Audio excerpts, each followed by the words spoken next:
We are Squawking Dead, a podcast pulverizing episodes of the Walking Dead universe. Sometimes we give you news, sometimes we make you laugh, but most times we go deep. And today we have a special premiere for you. I had a chat with Sarabeth Pollock around October 13th. Actually, it is exactly October 13th. So this is a bit of a time bubble. This is just before the 7th series premiere of Fear the Walking Dead, and just after, more importantly, the Walking Dead's 11th season first trimester just finished for Blood. And then Sarabeth and I spoke about, well, we were supposed to speak about the Walking Dead's 11th season thus far, and what we are probably to expect in the season to come. But we ended up talking about more of everything in the Walking Dead universe, because I guess we had a lot of things we had built up in our minds to say to one another for a very long time. This is a very long overdue conversation, and I suspect that even now, from October, we're long overdue to speak again. But maybe we'll do so at the end of the Walking Dead second trimester. I don't have too much to say, but last night's premiere, we had episode 181, which was discussing the 12th episode of season 11. We'd announced that both Norman Reedus and Melissa McBride were not going to show up at Fandemic. Melissa actually was more of a false flag operation, and Melissa will be actually showing up to Fandemic. Norman Reedus, it turns out, had a concussion from a filming accident. That was actually true. So he is officially on a postponed status when it comes to Fandemic. And Nick Carter is still not coming, in case you guys were wondering. But we wish Norman Reedus the speediest of recoveries. I hear that kind of concussion, especially with his orbital fracture, the photosensitivity, I hear it's pretty painful, but we wish him the speediest of recoveries. And his accident was on the 11th, so given that, he must be in a lot of pain. So we wish him refuah shalema, as they say in Hebrew. So I don't want to waste too much time here, but we are very excited to see you guys at Fandemic very, very soon. It's 2 days, people, and some of you are going to actually be here earlier. I know that our dear friend, Whispers UK, is already here, walking the streets of Sonoy, getting to know the lay of the land. I'm very happy for him, and we will be seeing him soon. But yeah, make sure to see us. We have a table. We have free stickers. We will be asking you questions, hopefully get them on camera, of what The Walking Dead means to you. We'll be talking to vendors, asking the same questions. Hopefully we'll be interviewing some Walking Dead cast and filming some panels as well. So make sure to see us. Keep your eyes tuned to the YouTubes, because we may be live streaming. You should definitely be subscribing anyway for awesome content that will be coming out of Fandemic, and we'll see you very soon. And hey, if you haven't already, check out the description for this video. There should be a link to tell us what you're most excited about Fandemic and why. It's not enough to know what you're excited about, but why you're excited about that thing you're most excited about at Fandemic. If anything, you could also head over to squawkingdead.com. There's a little widget in the lower left corner where you can actually just record, all self-contained. You don't have to pre-record. You can record right there and let us know. Try not to be longer than a minute, but we're going to be doing a compilation video that hopefully we'll release tomorrow. And with some lovely people telling us what they're looking forward to the most. In any case, here is the episode. I'm so happy to release this conversation between Sarabeth and I hope we have another one very, very soon. See you in the chat.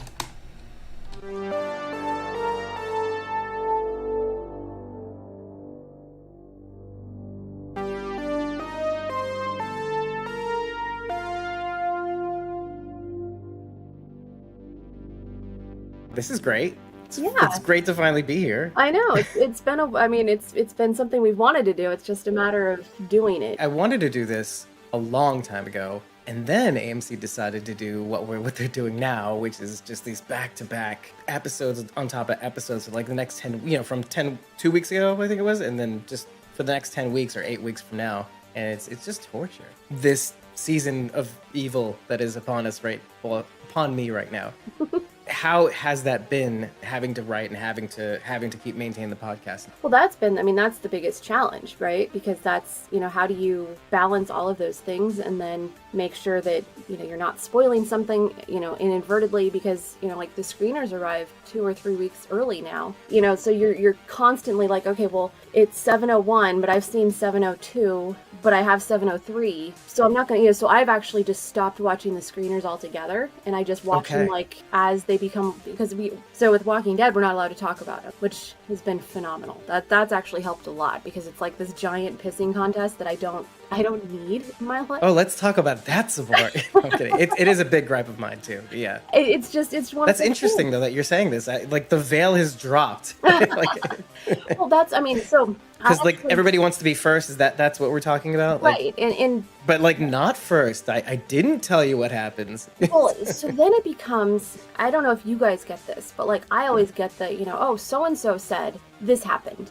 So and so who has a screener said this happened. Can you confirm it? And I'm like, I'm not going to confirm anything. Like, so I stopped watching them early so that if anybody ever asked me, or if anybody ever came to me, I can say, well, I haven't even watched it. Like AMC could look at my account and be like, well, she hasn't even accessed the episode, so no leaks are coming from her. Right. So that was kind of not that I was worried about that, but like, right. I've been the only person where I've like, I've heard so many names and, so-and-so said this and spoiled this and put this out. And I'm like, I don't want my name in any part of that. Right. I would rather. Well, and especially now that you're doing more interviews and then one-on-ones, it's like, okay, is there going to be a potential problem? Right. Also, are people going to be uneasy with me? Easy talking with me because of something I said here and there, and yeah. So so now I'm kind of the person, like where they'll be like, oh, don't worry, it's Sarabeth, she won't say anything. Oh yeah, she's safe. Which is great, because I don't want to be that person. Like I'm not. I don't. Plus, I don't get any kind of like personal satisfaction of being, again, being first and being. Like, I'm a fan, so I respect the craft so much. I don't think that you can judge an entire episode based on one snippet of a spoiler of an episode that hasn't even aired, so nobody knows what it is. But then, just by that episode, people say, oh, I don't want to watch it. And I'm like, well, it's kind of disrespectful to the show and to the actors if you're not even going to watch it because someone's told you something and you don't even know if it's true. Right, it cuts both ways, right? Yeah, because I'm the kind of person who's like, I don't like to walk into something with a tainted point of view that is not mine, so I'm like Lionel, is it Lionel Richie? Yeah, like lighting the candles and opening the drapes and hello. And so it's like my time with TWD for the first time, like. Yeah, and so with so many shows, that's why I've just kind of stopped trying to watch. They still do the interviews the same week, so it's like for example, so if they were doing Fear interviews for 7:01, that's going to be airing this week on TV, the interview would be like right now. So I don't have to watch it 2 weeks ago. I can watch it right now and still be okay, because I can't talk about it until after it airs on TV anyway. And that's why it's almost relaxing. And I've heard this from a couple of people who are like, because there's this weird pressure to put stuff out that you've seen it when you get the screener. And then you have to ask yourself, well, why am I putting this out? And there's that sense of like, okay, well, if I don't put this out, then, people won't know that I saw it, or they won't know where my coverage is, or they don't know where, which is legit. Like if I don't say like, oh, hey, I'll have, I can't wait to tell you about my thoughts and it's going to be here, which is what you're supposed to do. Or I'm watching the episode so I can talk to Jenna Elfman and it'll be on, my interview will be up on Sunday. Right. Context. Right. Yeah. But when you do it for like the personal thing, like, oh, look at me, I'm so cool. That's where I start kind of getting, it makes me uncomfortable. And that's why I'm always like, look, I have the fewest Twitter followers. I'm not out here for that. Like, I'm out here to give you guys good content. That's what I want to do. That's what I'm concerned about. I totally identify with that. Yeah. Yeah. Like, I'm not about like the personal gratification, but that, because that should come from what you do. Not, trying to brag that you did it first or whatever. Yeah, what you produce, is what you're putting out something that people actually want, or is it right? Or is it just like, oh, I'm clout chasing the clout chaser, Yeah, it's the last clout chaser. Yeah. Like, so it just makes it so complicated having so many, and then having so many. It's so many episodes to juggle. It's just it's fun, but it's complicated. And it makes it easier to not have to see things in advance, report that you've seen it in advance, and it just makes no sense. It's episodes on top of episodes. Like then again, I'm always impressed with the amount of mental bandwidth most people tend to have, other than me. So like their ability to, and I don't know if all that attention is being absorbed. Like I don't know if all the knowledge that they're gleaning off of these feeds, like and saying, oh, I saw it first. Hey, I saw that you saw it first. And that people like really take it in. Oh, that guy seems cool. Let's just keep watching what he does or she does. Or so I really don't know. But no, so what is the point, right? Yeah, and I get it, but I think Brandon Davis set the bar really high. He's doing really well, and it started with Walking Dead, and that's what everybody wants to do. But again, I would rather write a really good article than have 1 million followers, if that makes sense. Like that tracks. I'm not. That's more my personality. It's funny. I had this kind of debate internally with myself. There are a couple people, because we have a Ko-fi account to support our podcast, and I think about that a lot. Wow, am I giving enough here? Am I doing enough there? But then I also have to think about the other way. Like, okay, so there are people that have given to us for a very long time, and yet have no input. And then there's that little conflict in me that goes, I want to keep giving to them, and I want to keep giving my all. Then there's those people over there, and I thank them every day or every month, technically, that they're giving, but then it makes you think, but why am I doing this? Am I doing it for the money, really? Like, no, most of the money is actually coming out of pocket. No, I think I want the feedback. I want the family. I want to know what we're doing right, what we're doing wrong, what else we could be doing to give you a better something. Right. So it's really it's really pushed me around to prioritize and figure out what is the thing that's important. Was the thing that I intended to build the thing that ultimately became? Was it to support the podcast, or was it really to kind of support the undergirding or the foundation by which this thing runs?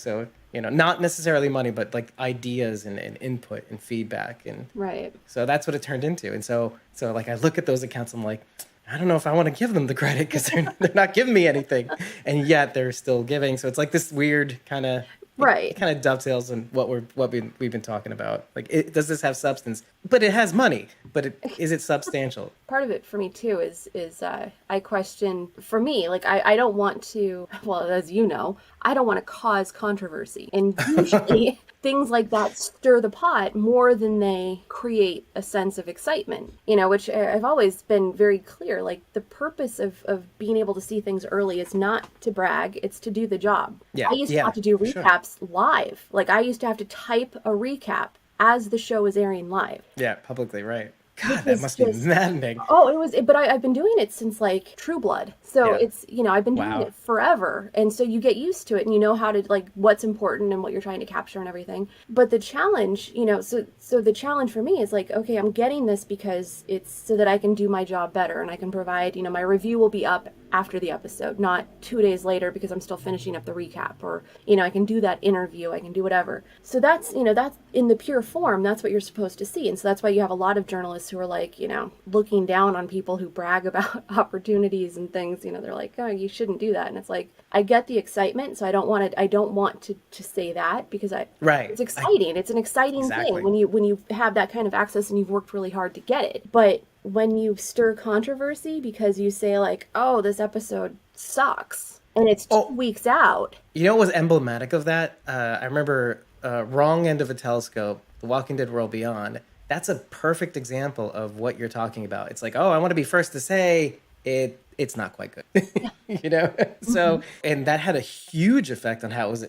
Talk about tainted impressions. That had a huge effect on how people saw it. Right. Oh, because this person said, the person that says the things I like when they get really excited said that. Maybe they or she's right, Yeah.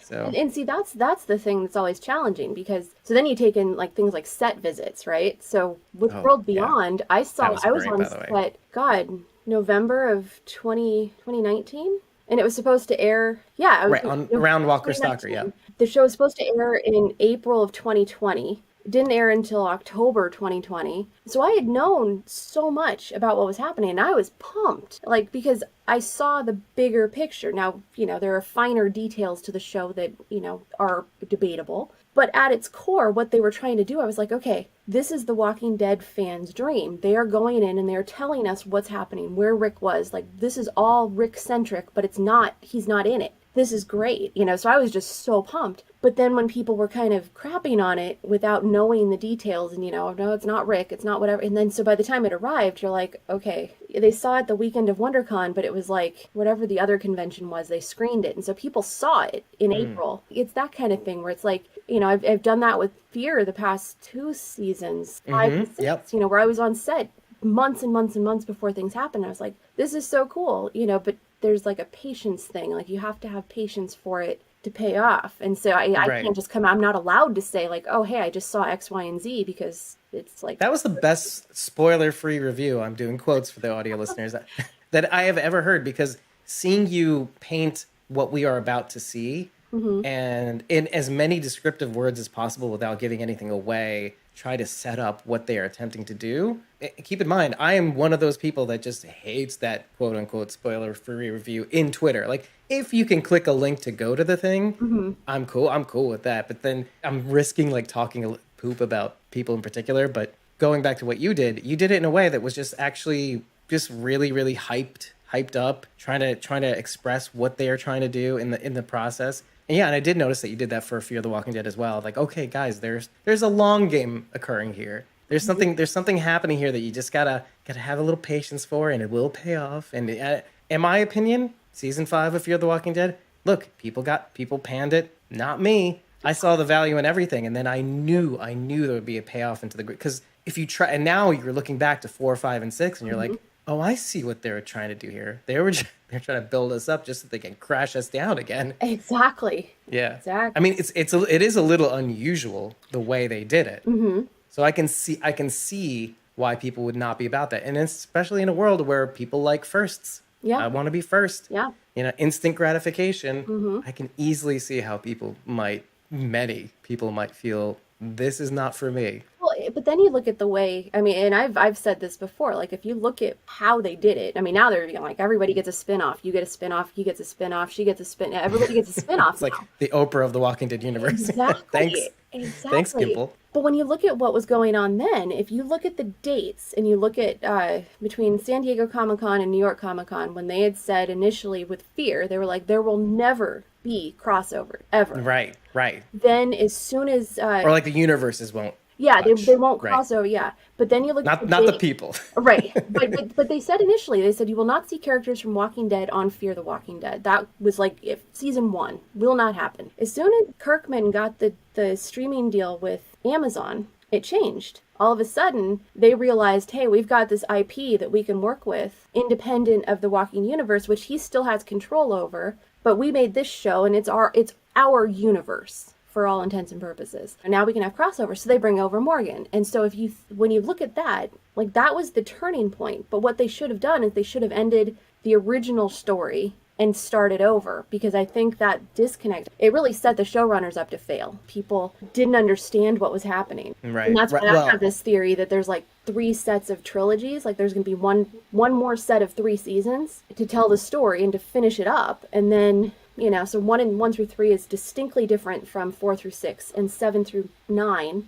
will be very different from 4 through 6. Or maybe even 6 through whatever. Potentially. I mean, but it really, I mean, now we're in this like nuclear age, so it's like a complete, departure from what they were doing. But they really could have done it, in my opinion, they could have done it better if they had separated the show. And yeah, even to the point where you don't even have to explain what happened in seasons 1 through 3. Just drop that story, maybe pick it up later and see what happened. I mean, it's, if you want to kind of microcosm it, I think of the character Alex from the first 3 seasons. She kind of left off on a little dinghy and never returned. And yet, in the back of my mind, because she was a character that really, really intrigued me, everybody says Tobias, and I'm over it. I'm so over it. It's not even funny. And I make a joke out of it at this point. Like, I make myself sound ridiculous in how much I do not want this to happen. I don't want to see Tobias. He's like General Zod, in my opinion. You're like, okay, let's go the other way. You think he's a survivor. No, he became a monster. But like with Alex, I see a person who left with bitter, it was like a bitter departure. She clearly was capable, just as capable as Nick without the baggage. And so I can see that being, okay, she's gone, but not forgotten. You could have done that with the Clarks too, in a sense, or the Clark the era, let's say, of this, and then have them come back and see what they became now that they touched universes with Victor, or maybe even a little touched universes with the June Johns, Altheas, and all that. So I see what you're saying. I'd never thought of that before. I kind of just said, okay, I guess this is what's happening, and I'll just see if I can gain value from it, which is kind of what we do. Yeah. And like, okay, everybody seems to focus on the negative, and obviously we criticize things when it bears criticizing, but I just try to roll with it and see what they're trying to do, so that I can say, oh, guys, they're kind of trying to do this and that, and then, hopefully set you up for that, and then they didn't do that, and I'm like, okay, but maybe they were trying to do that, right? And so, it's not like I'm trying to be an apologetic person, but it's like everybody loves to poop on everything, and so like, why can't we be that resource where like, okay, maybe there's this, maybe there's that. What are they trying to do versus what happened? Because everybody wants to give the post-mortem, but I kind of want to give you the optimist's outlook. Like, okay.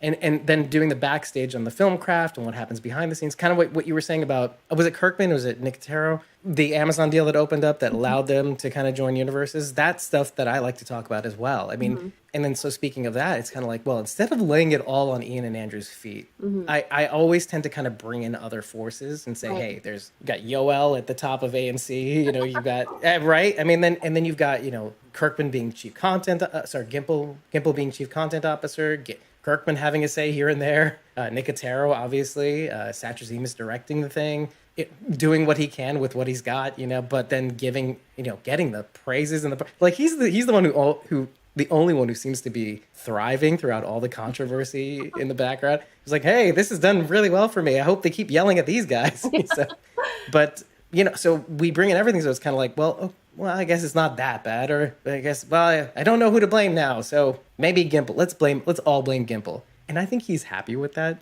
because he's the one making the phone calls when people die. That's what we try to do. We try to kind of bring levity, obviously, but then we also try to balance the load, so you're not burning with hate at one person. And it doesn't always work, especially even on the show with the other hosts. Sometimes it's a poop show. Oh, yeah. So, especially with like the second season of Walking Dead World Beyond thus far, it's been hard.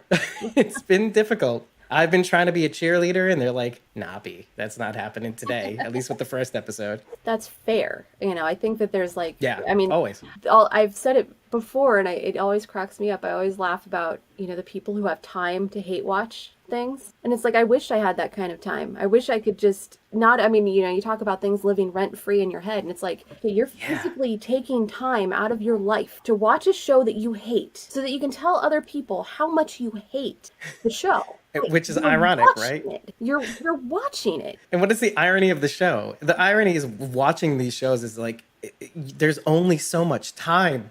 There's only so much life and things to enjoy. Yeah. And here you are hate binging these shows. Yeah. And you're making time for this. It's like, go out in the world and create something. I'm not trying to, like, one of the biggest mottos on the show, like let me dial it back a little bit. One of the biggest things I tell people, though, is if that's how you took it, that is important, because that is the impression that was left upon you. And that is valid. Even to the people whom I feel like don't get it all the time, I'll say, but yeah, they have to be catering to you too. Or they have to at least try to cater to you too. Because it's still supposed to be it's not film noir. It's a popular television show, fictional. Yeah. So but it's got to try to capture. Yeah, and I don't think there's any show that's really been able to check all the boxes for everybody. So that's just not possible. No. I just laugh when people are like, I watched it so I could tell you how much I hate it. And I'm like, yeah, but that's like everybody.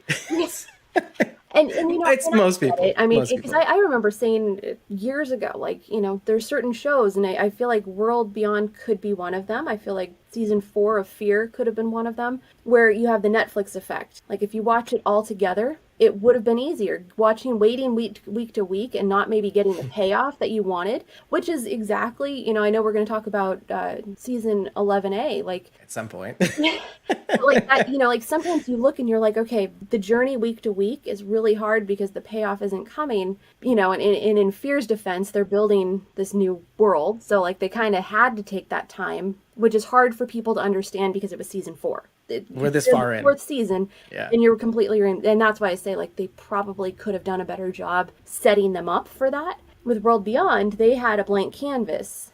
now I feel like there's more perspective. Like I had the perspective, I was there for episode 8. So I knew everything that happened through episode Oh, wow. Wow. on that. They were that far in. Yeah. And so, and the funny thing is that, so if you think about episode 8 is when Percy came in. I was in the first group that came on like a Thursday. The Friday group actually found out that Percy's uncle had been murdered. Mm-hmm. I didn't know that. Completely shifted, the way you see it. But that's the kind of thing. Like I had 8 episodes of knowledge about how this was setting up and what was happening, and we didn't even know at that point that Julia Armand was on the cast. We didn't know. Oh. So think about that at that point, because I had even asked the question of Nico Tortorella. I said, you're the oldest person in the cast, what's that like? And they were like, oh, it's so interesting. And we didn't know. We had no idea that she was there and that she even had that kind of an impact on the whole show, and yet she was the villain. That is so funny, because we had remarked on the fact that some of the first several episodes, or the first couple episodes felt strange. Mm-hmm. It's as if they'd filmed it later, and then all of a sudden they were dialing it back here, like say the 3rd or 4th episode with a BOG, I think it was. And we were commenting, was like, this seems weird. This seems odd. She all of a sudden feels like there's something different about her. Like, this is the first time on set. Like, pilotitis is what we called it. And I said, well, it so happens that they will film out a sequence. And sometimes the character doesn't find their legs in the order in which you perceive things. Mm-hmm. So, and you just confirmed something that we'd all been thinking about for a little while. So it's kind of cool. It's kind of cool that kind of guessed that right. Yeah, no, but it changes the whole perspective. I mean, even so it's funny because ahead of Fear 6B, I had talked to Karen David like weeks and weeks and weeks before it aired. We were just talking because we know each other, and so it was like a phone call. It wasn't like a thing, Mm-hmm. And I ended up, it was funny because I actually wanted off the record. The funny thing was I wanted to use it for the podcast. That was the purpose of our conversation. She said so much that I couldn't use any of it. I was like, damn it, that's all really good stuff. But so I knew from that, and I had talked to Mikey and I text every now and then. So like I was like, hey, like I heard Karen was glowing about this episode that you guys did, which I didn't know was the episode where she had, the Athena episode. I didn't know that was what she was talking about. At the time, though, she was talking about how because they filmed that episode last, but she was telling me about all of this other stuff. I mean, and not like, she wasn't spoiling it. It wasn't like that kind of conversation. But it was just so fascinating to me because she had said they were filming out of order. And part of that, come to find out later, was because of Alicia Debnam Carey being in Australia. So everybody was like, I don't understand. And it's like, well, take a step back from being a fan and think about the fact that she was stuck in the United States for the entire pandemic. They shut down like the week that they had their break between 6A and 6B. So they had just wrapped 6A, they had their break, and then they shut down last March. She was in LA because she thought it was just going to be like, a quick 2 weeks. They built the season so that she could film and then get the hell out of there so she could get back home. Unfortunately, because of some of, the way fans are and things happen, like they don't talk about when people are on set at any given time. But if you take that step back, it makes perfect sense. If you look at the scripts and you see like, oh, well, this person isn't around until episode 4. Well, they're not showing up to set every day until their episode airs. They literally don't show up until... Well, because of the filming. Well, and so they try to group it together to make the most sense. So like when we were on Fear 6 last, so that was the last trip I took before the pandemic, was to Fear the Walking Dead. And it was the first day on set, so I had met your friend that you guys don't like, Miss Dakota. Which, as soon as she opened her mouth, okay. As soon as she opened her mouth, it was like, oh, obviously. They didn't say she was Virginia's sixth sister at the time. They just said, here's Zoe Colletti, here she is, like, and you're like, oh, this is obvious, and she was lovely. So she had been filming. We were there the day Lenny James was directing. It was that episode. So we got to watch Coleman and Alicia. They were there filming, but it was was that Damage on the Inside? Oh no, that was the second episode. Yeah, Welcome to the Club. Yeah. It was the first day on set for Alexa Nisenson and Ruben Blades. They were just getting there, and I remember Ruben was like, "I'm going to my donkey training," because he had that scene with the donkey, and so he had to learn how to like interact with the donkey. And Alexa had just gotten there, because I love Alexa, and she was like, "Yeah, I don't know what's going on." She's like, "I'm not trying to like keep things from you. I literally don't. I haven't even gotten my scripts yet. Like I don't know." couldn't tell you what's going on.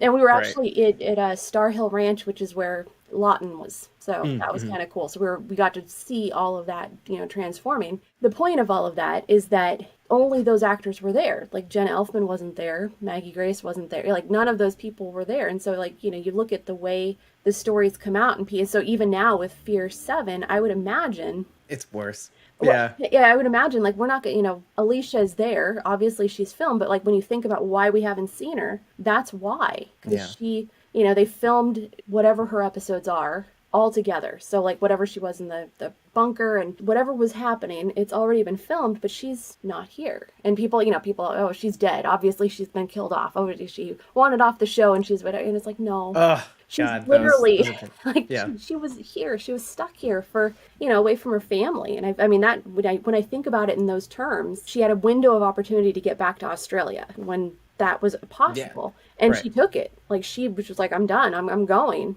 And they worked around it. So a lot of the stories have been crafted for that to happen. Did she have any trouble going back, or did she film all those scenes during the period of time where she was able to stay here, or she was forced to stay here? I know they filmed out of order because that's what Karen David had said. And so, that wasn't like a surprise or anything. But at the time, I just remember that they usually film right before Christmas and they were able to kind of do that.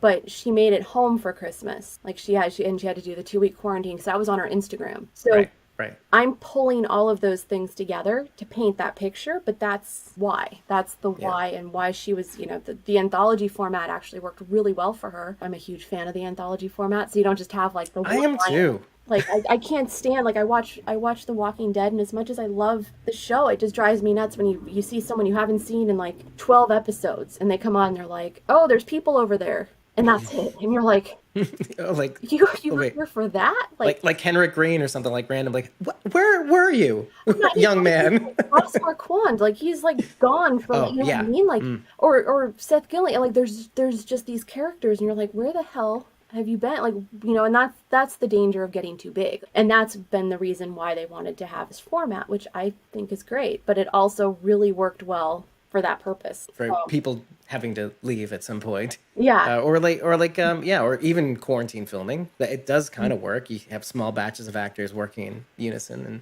Yeah. it was almost undetectable Right. until at one point you do detect it, and you're like, oh yeah, we're still in COVID. That makes sense. Yeah. And then you appreciate it. And you're like, oh, this makes sense, and they did this for us, and they made a good product. I think that's a safe thing to say too. I think most people really, really received season 6 pretty well. Yeah. I think. And Yeah. you can just tell, I mean, again, like going back to the actors, themselves, I mean, they genuinely love the format. So as a fan, if they like it, then I'm not. First, I'm kidding. Yeah, but like, I mean, it's kind of a weird thing. Like when you think of people being like, she needs more screen time, but she's over here saying like, I loved this because then I could go over and do this. And thinking about Jenna and Coleman in season 6, like they did that episode, or they each did episodes of The Twilight Zone because they weren't on call the whole time. So when you think about how talented this cast is, Jesus, look at Coleman Domingo right now. Like he's Oh my God. everywhere. And I love it. I mean, he's so talented, but because of the format, instead of having to say goodbye to him, he could do all of these things. So there's a lot of value to that. If they want to stay part of the show, if it works for them, this gives them the ability, and I respect the hell out of it. Right, talk about innovating in the times of in the pandemic times. They certainly did, and which is to your point. It's a stark contrast to what we remarked on when we were covering. We had just premiered our coverage of the finale of the 11A finale for The Walking Dead, and we had remarked, "Hey, why isn't Jerry here?" And to your point, it's like, yeah, I was filming Shazam too. Yeah, we're just like scratch. So what is the excuse? Oh, he's upstairs with the kids, probably, maybe. So why is Nabila here? I don't know, guys. This is too much. And then I just whipped out. I said, hey, it's COVID filming. Maybe they couldn't have as many people in a room or whatever. And then in the premiere chat, our fans just said, oh yeah, he was filming Shazam too. I was like, oh, well, then that answers that question. Yeah. And then contrasting that with what all the crazy stuff that Coleman's been able to do in the last couple of years, it's kind of amazing that he was able to do that. And it's like the season of Coleman, like Oh, lately. absolutely. Absolutely. No, it's Swag King. I mean, he's been everywhere, and he's so talented. You know, I really feel like this season is where he needed to be. And Oh I have boy. an interview coming this weekend from with the showrunners, and a question I've been asking over and over is this the strandiest strand that's ever stranded? Because it's just, you know, you just see it every season. You just see these glimpses. They said this is probably the most authentic that he's been. And, you know, now he's a producer on the show, which allows, you know, and he directs and he's, Oh, I did not know that he was a producer as well. yeah, no, he Oh, how just this about season that? he became a producer. He's going to be part of this family, you know, and I like to read into things. There's speculation, you know, like, oh, he probably hates being on this show right now. And I know he didn't like, there were certain things that he Right. didn't agree with. But now that, you know, kind of going back to the whole thing about the long game, like we've had conversations where he's like, yeah, now I see. It was hard to see in the moment, you know, like it was hard to be like, oh yeah, we're going to go commandeer this hot air balloon, you know, like what the hell is, you know, Mm-hmm. of course we are. But in the, you know, the hot air balloon represents hope. There Right. was hope in that The moment uptick. that this would work. And now by season 6, everything's just been shot to hell. And now so when you look back and you're like, oh, okay, that actually explains why those moments existed. But the point is that he To could, kind of pull you back when things get really bad, or yeah, in certain moments of real dismal despair. mhm. Right. Maybe. We don't know yet, but Yeah, but you know, I'm still crossing my fingers. but he's, I don't know if I want to see the you know, strandiest strand that ever stranded. I'm biased. I'm very biased. I am not like anybody else on the show, on our podcast. I'm literally like, but guys, but maybe he won't be all that bad. Even after being heartbroken after the first episode. I'm like, no, literally, I said, oh, guys, I think he's bad. And then, like, I watched it the second time. I'm like, I'm back, baby. I'm like, all right, I've got hope. I watched season 5. I like the hot air balloon. Sue me. Yeah. when you look at the way he chooses his characters, if you think about it, My Victor God. Strand is everything that you could hope for in an actor, for, you know, in being an actor, Or in a character. a Yeah. role, you know, I mean, for a role that a character would love. I mean, look at the arc that this guy has had. You know, he started out, he wasn't a good guy. Like he was Yeah. just, he was a con man. And then he was forced into situations he didn't want to be in, which I think coming out of a pandemic, I mean, I think we all Yeah. kind of have learned, you know, like, do you give up the toilet paper or do you take it, you know? And that was kind of him with the boat. Like, I've got this boat. I have no reason to share it with you. I have no reason to share my resources with you. In a way, he gets conned into doing it. But then, you know, over the course of these seasons, he's been able to change so much. And now he's really embraced, you know, like he's leaned into it. And so the fact that, you know, he's directing, the fact that he's able to play this character the way he is now, and then as a producer, he's invested in this universe. And I think, you know, that says a lot. You know, and, Oh, and yeah. Alicia's directing now, you know, which is just fantastic. It says a lot in terms of how the cast perceives the show Right. and all the shows, not just that one. I mean, you know, certainly there's moments on World Beyond. I mean, you see this Nico and Jelani, you know, being able to show this relationship that we've never been able to really see in The Walking Dead. And you're like, hey, this is awesome. This is great, you know. So there's a lot of ownership in those things that give me hope for the franchise's future, I guess. Oh, yeah. For what's more to come, too. But, like, going back to not hope, Yeah. it's kind of interesting to see. Well, and we kind of remarked on this last year when Fear the Walking Dead and The Walking Dead World Beyond were airing back to back, week by week, 2 episodes a week, how the episodes sort of play with one another. Something is going on here because I am sort of seeing that in spades this go around, because as we go into, let's just talk about the first episode of The Walking Dead World Beyond, because this is all going to go back to season 11 of The Walking Dead. First episode of The Walking Dead World Beyond, we see Hope meet, in her mind, what she perceives could have been her out in the wild in the apocalypse. This idealized, or this the best and brightest, trophy-winning, award-winning genius person out of high school. And this is what she would have imagined herself to be in the apocalypse. But who, as that person, having just watched, was it 1106? TW 1106, which was the Connie episode, the haunted house episode with the Ferals. Right. And you do see like this crazy similarity between these two characters. Like, oh, she got it right away, and she's never met any of these kinds of people. And, I pick up these things because like, oh, she's super smart. You cannot keep your eyes off Hope for a second. And then I go back to Iris, and I'm sort of starting to become an Iris defender because I don't want them to pull the rug from underneath me. Because I kind of want to be like, guys, I know you guys all shat on Iris past year, but they're doing something here, and now they're leaning into their as Rachel, my co-host, said, they're kind of, I think they're sort of steering into the skid now. Like they're trying to make her do things that you wouldn't agree with, but they end up working out. And and it's intentional. Oh, when she bests people. Oh, guys, I'm trying to warn you. She's gonna do things that are successful now and not stupid. Keep watching. But going back to Hope, this kind of seeing the parallels between season 11 The Walking Dead and then The Walking Dead World Beyond, and then now we're walking into a nuclear holocaust where that is not in the same timeline, but it's almost as if they did some time travel. because even though we're not quite where the Pharaohs might have ended up after 10 plus years in the apocalypse, we've kind of accelerated things, Yeah. Nuclearly. So it's kind of cool to see them on the same desperation wavelength, because when you watch most of Fear the Walking Dead's first episode of season 7, it is just despair in spades. And so to see all three shows leaning into this overarching theme of this is how it is way worse than we thought it was. I almost just, as you said that, I had to remember that nobody's seen 702 yet, because I was like, oh, and then, but I guess I see. Okay. But no, you're so right. And one thing that I will never forget from that set visit to World Beyond is that every single one of the cast members kept saying, you're going to see people have to do things, and there will be heroes and there will be villains that rise up. And that stayed with me. If you think, because I talked to Aaliyah Royale a couple weeks ago, and she was like, I asked her, did she like pilot episode Iris, or does she like 201 Iris? And she's like, oh my God, it's so hard because they're so vastly different. And she enjoyed both of them, but she really liked being able to lean into what she was able to do with 201, which if you start thinking about it and you think about that quote and how they were so insistent that, not everybody is going to come out of this. You're going to see villains rising up out of this group, and so throughout the season, I kept watching thinking, okay, is it Elton? Is it, because obviously Silas was the one that, everybody had pegged. Like he was the one who was going to be the bad guy, and he's actually anything, farthest from it. All right. So now I'm kind of thinking, well, what if it's Iris? What if there's a weird twist that in order to save her family, she sells her soul, kind of the way they wanted to do with Madison?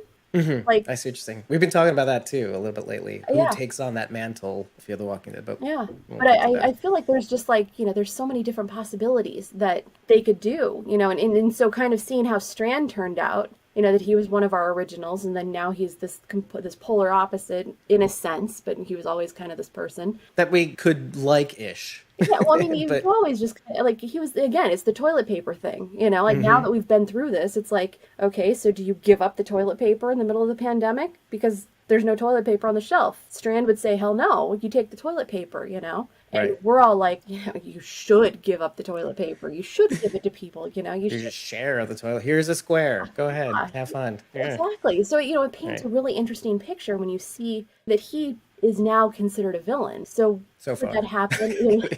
But could that happen with Iris? Or in a weird twist, could Hope become the villain? That's kind of what I was thinking, actually. Unfortunately, because I have been enjoying Alexa Mansour's character. We've been thinking about the original premise of the show as well, though. Or I've been, at least. I do this thing where, you guys remember? With yourself. Yeah. Remember what Negretti said, Dave? Yeah, Dave. Remember what he said about two halves of light, one dark, and then eventually finding a way to, both kind of like twins, and then eventually them going at each other. And it just never brought up again afterwards, but that it just held on to that. And I'm like, oh, so how are they going to do this? I feel like the second season is like this dark mirror that people step through that repeat in some senses the events of the first season, but then in a completely twisted fashion where you don't know, instead of being together, we're going to find ways to go apart, Right. And then for them to, perhaps in the most spectacular way, I even postulated that, it could be that they are both two different extremes that at the end of the day, you may not like either of them, even though they're both right in a sense. They may do things that you don't agree with, but they're both right, because it seems like we're trying to figure out, is what the CRM doing a bad thing, even though they have to do bad to do good? But is Iris doing a good thing? Isn't it all about family? Isn't it about think locally, not globally? Right. I don't know. Yeah. philosophy asshole strikes again. Yeah. That's what we But refer to. it's so true. They're definitely playing with it in a way that they really hadn't played with it really in The Walking Dead. You know, it took them a while to be able to get to that point. You know, and I think we see a lot of those elements with Negan, and there's so many different pieces to it, but not, you know, and I think the big challenge is not everybody takes the nuanced approach to watching the show. Sometimes it's more face value, and if you take it at face value, then a lot of the decisions don't make sense at all, which is hard. Yeah, for sure. And it's fair. Personally, like I don't like certain types of storytelling. You know, if it's too in your face, you know, like Why the Last Man. Meaning it's too confronting. Oh, okay. Well, it's so like, yeah, I mean, if I want to hear all about this. yeah, but if you're too confronting, you know, in that sense, at the core of it, I ask myself, was I entertained? And then I build a review from there. If I was entertained, then I'm not going to say like, oh, this sucked. I'm going to say, no, I liked X, Y, and Z. This is how I would frame when we get to 11A. I was entertained, but I don't feel like it fit. It didn't fit. But I was entertained, so I can't ignore that. But like, you take a show like Why the Last Man, and I spend so much time It's the exact opposite problem. But I sat and I was like, okay, I didn't read the comics, so I don't know. You know, my brother-in-law's a huge fan. He has he actually has them on the shelf, so anytime I need them, I can read them. And I was like, you know, I want to go back and do that, but I'm so perplexed because I feel like there's so many problems with this that it's hard to say that I'm being entertained because I'm frustrated and I'm kind of annoyed sometimes. And then they get into these existential issues. That they just drop. Yeah. You know, and part of the time I'm like, God, women are stupid. I'm like, oh, I shouldn't have said that because I'm a woman. But man, like. I can't believe you just said that out loud. Well, I mean, thank God for editing. No, I'm just kidding. I'm kidding. No, I mean, you know, and to clarify. I'm sitting there watching. I don't watch too many things with my wife at all because we don't like the same things. She likes Parks and Rec and The Office and stuff, you know, like a normal person, not like us. But she doesn't like anything sci-fi, Star Trek, whatnot, anything like that. Anything that's not a comedy, to be honest with you. But then, like, I'll get her to watch these weird things. Like, we're watching Lower Decks, Star Trek Lower Decks. It's a cartoon. She's into it. How and why? But then we're watching this, and she's like, she doesn't like it. She's like at the edge of her seat saying, I don't think I want to watch this anymore. But for some reason, she's watching it, and I know in her head she's thinking the same thing as you, but she just will never say it out loud. Because in some sense, she doesn't want to hit the part of my brain that may think the same, but I don't. Like, these women are I don't think that, Evelyn. I don't think that at all. I think this is great. I think we're exploring multidimensional facets that are nuanced. Women are capable of that, Evelyn. Come on, don't you know? I'm mansplaining to you right now. See, you can't win. No, and that's very diplomatic of you. I have to say, but it's today. Yeah.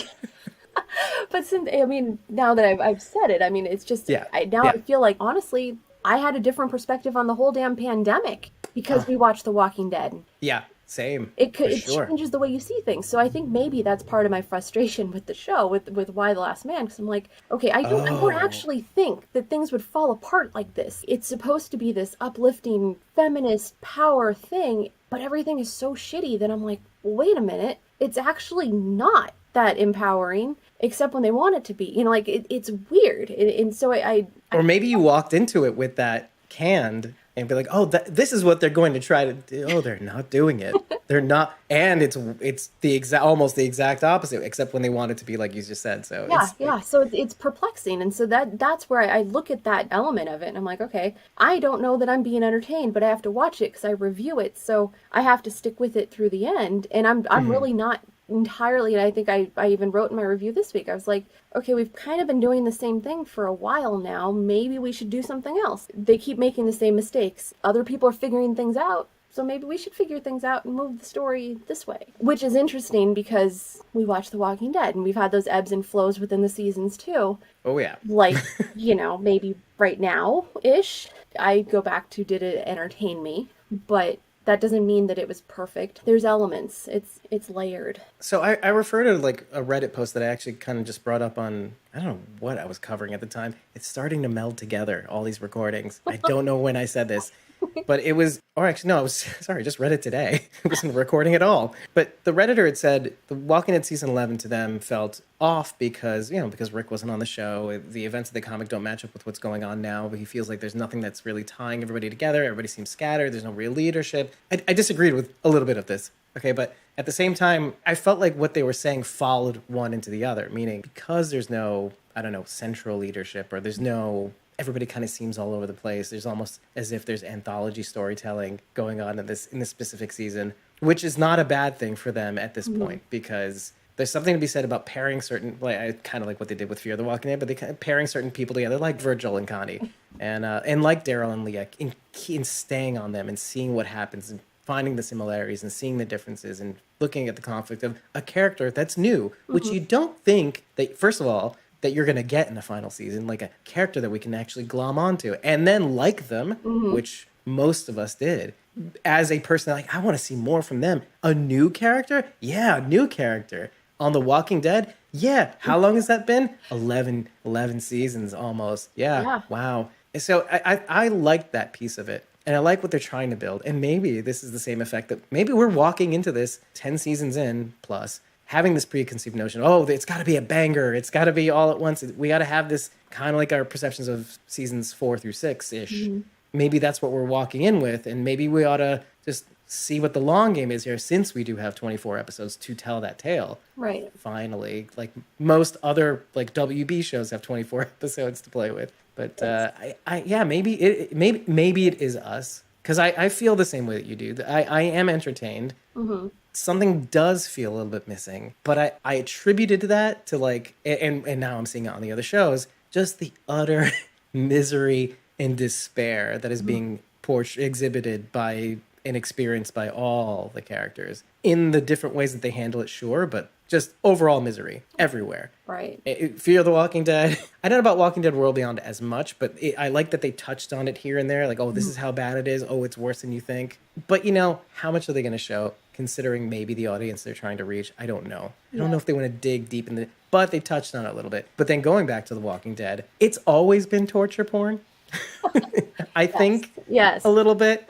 This doesn't deviate from the norm, but there is a growing sentiment within the audience, and even within my own little circle of hosts, where, okay, I just want my good guys to be good and want my bad guys to be bad, which is why some of them really like Evil Strand. But then it goes deeper than that. People are wanting to see the payoffs, finally. I'm glad we're not seeing that now, and I kind of knew they would keep rolling with this despair because of what we all kind of know, even if we didn't read the comics. The Commonwealth is on the horizon. That's coming. And if you heard about the comic books, even tangentially, you know that that's how they get saved, quote unquote. And then with all those existential dilemmas that arise even after being saved, which I love. I love it when you're backed into a corner and forced to agree, because I would never agree to it in reality. I don't like being forced into a corner. But when you hear about the Commonwealth and how they operate and how you're forced to accept this, and we are seeing it a little bit with the CRM as well. And I often bring up that question in comparison to the Commonwealth. I'm like, well, guys, think we may have to be okay with all this cuckoo banana stuff that's happening on this end, the means to the end, because they're making themselves out to be the only way out. And so what do? Do you expose the whole thing and have everything tumble down? Right. Or do you take it because humanity needs to survive somehow? Just JSS on a larger scale. JSS CRM. Who would have ever thought those words would come out of my mouth? I don't know. But yeah, I mean, I love playing with that, because I guess that's where we part ways sometimes, because as much as you don't like to be confronted with these batting away these existential philosophical dilemmas, I like it when hopefully they don't do it in a punishing just to do it sort of way. There's a bit of a build up, but I like being pushed into like, oh wait, what would I do? What do I think? I like when they can make you have to stop and think about what you would choose. Oh yeah. Because I'm prepping people. I'm saying, guys, they're gonna give you a situation you think you have an answer to. Oh, I would tell the truth. Would you? Yeah.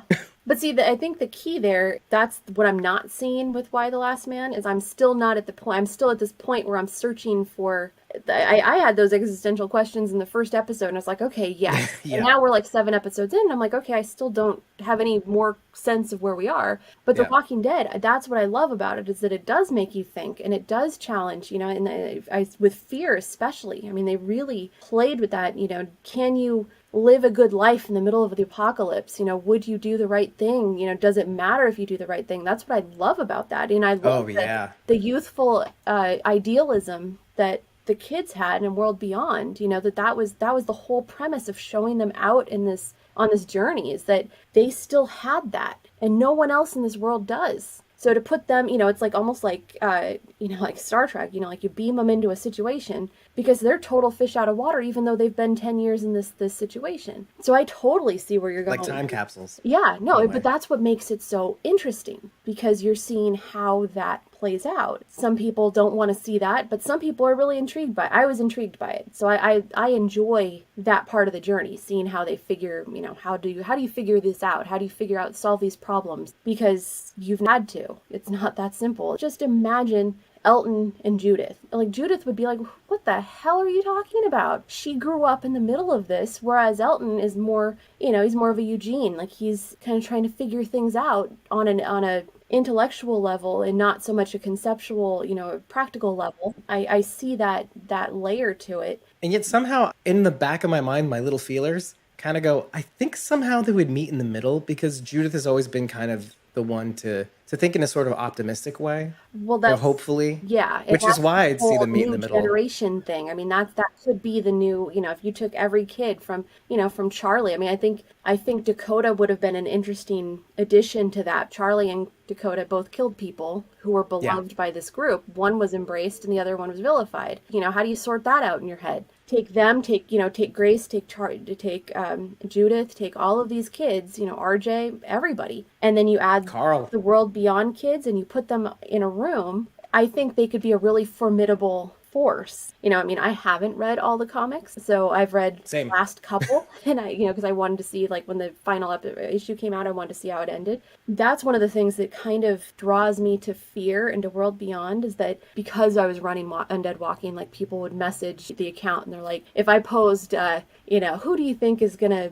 be on a pike? I would get a dozen messages saying, well, obviously it's going to be X, Y, and Z. And I'm like, well, why? Because of the comic, or yeah, and I'm like, okay, well, maybe it won't be though. And so, the fact that Ezekiel's still alive is like, well, he didn't die. So now we get to see what happens. So I've had people like spoiling these moments for a while now. So I appreciate that there's no roadmap. I appreciate that about the stories that they've had in 11A so far, is that, a lot of them don't have a roadmap, and you don't know how this is going to turn out. And it could go in a number of different ways. And I appreciate that. I think in terms of the structure, though, the thing that was challenging is that it wasn't a pure anthology format. So there were the 4 stories, and we followed those 4 stories. And then after 8 episodes, like, we still don't have food in Alexandria. Maggie is just now getting to Meridian. The thing with Daryl and Leah just happened. And, I really wanted to see what was going on in Commonwealth, but we never really got to see it. And so then the high point became having Connie's story, because it was just so different and so off the wall. And you're like, wow, this is great. And we got to spend so much time with it that it felt complete. And I feel like even though we've spent 8 episodes with these characters, nothing feels complete, because it's just been, snippets trying to work in all of these stories together in a format, so that's why I look at Fear. I look at season 6 and season 7, and I'm like, you feel a lot more complete, when an episode is over. You're like, okay, a story was just told. Right. There was a beginning and there was an end, possibly. Yeah. And maybe a continuation later. Yeah, and so you've got like this overarching story, and so everything fits within that, but you're focusing on the moment. It doesn't feel so rushed, I guess, is the key to that. With 11A, I was like, I like it. It felt rushed. I still don't feel like it got where I needed it to go, or thought it was going to. I don't want to say thought, because I had no foresight of where it was going, but it just felt like we never really got anywhere. Yeah, I mean, well, especially with the Commonwealth thread, because you're getting them in these dribs and drabs that happen to be, they're saturated with content. Oh, right? Absolutely. Well, especially the episode prior, 1107, finally, right? Instead of this behind this cloaked veil of, oh, what is this like? You not only finally get in, you get in a little deeper, and then you see the weirdness that's going on in this community, how insular they are, or insulated they are from the outside world, to the point where such and such things happen. But I think that's why I actually liked the 11A finale, because we got to focus on one thing, not go back to the other storylines. Right. Let's just explore this thing. And there's stuff going on in Alexandria. Oh, that's cute. Oh, let's go back to the Reapers again. And so we got to kind of stick to one storyline. And I think that's kind of like why I'm enjoying all of that. And this is, again, this is my value brain, is like, okay, I see what they're doing here. Everything is miserable. Everything is horrible. Much more horrible than we ever thought. Maggie's stories, the Ferals, that's the state of the world. That kill or be killed. Kill everything in sight. Wow. Okay, that is totally not how we came into this. Maybe a little Shane in there. But then we thought he was crazy. And yet he was kind of ahead of his time, right? In a sense. Right. But then going back to 1108, I like that we got to stick around. I like to see how these two values will sometimes collide. And at the same time, even watching Daryl kill that other Reaper on the roof right away. But wait, aren't you doing the same thing that they're doing? Didn't you? You didn't give that Reaper a chance. Which is the reason why Aaliyah kind of goes against him, which is kind of like, okay, we're doing this again. Not that I'm pissed off. I'm like, I like this. Yeah. But Daryl, I just want Daryl. This is the other side of me, like that one little bit of me. Like, I'm not a big Daryl fan. I never was. And all of a sudden I find myself going, I think I just want him to be happy in a way. And he's not setting himself up to be like personally happy, not like personally fulfilled. No, right. Be happy with someone, be happy doing his own thing, have sort of fulfillment that's outside of helping someone else to be happy or safe.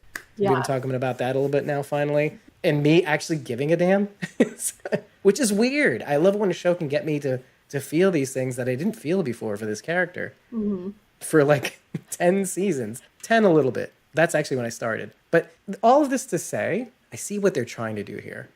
It's similar to the first episode of Walking to World Beyond for season 2, where there's a slow burn and a setup. And it's not the banger of a season premiere that you ought to get, right? But I said, oh, guys, take all of this in because it's going to go downhill from here. And I think that's what the whole first part of 11A is, because I think what we're going to get is more than we bargained for the rest of season 11, in my opinion. Right. Because it has to happen as a matter of course. You could even compare what's going on in 11A in the entire first episode of Fear the Walking Dead season 7. You've got to have the impact of misery. You have to have the impact of solitude as far as Fear the Walking Dead goes. But in this episode, how bad things are. Oh, Duncan can't throw his whole weight behind the door because he's hungry. And if you expend all your energy, you can't kill walkers later. There is a fuel system inside our bodies, guys. Right. It's things like that where like, oh, I get this. I know why they're not doing the thing that makes everybody angry that they're not doing. It's because the situation is that bad.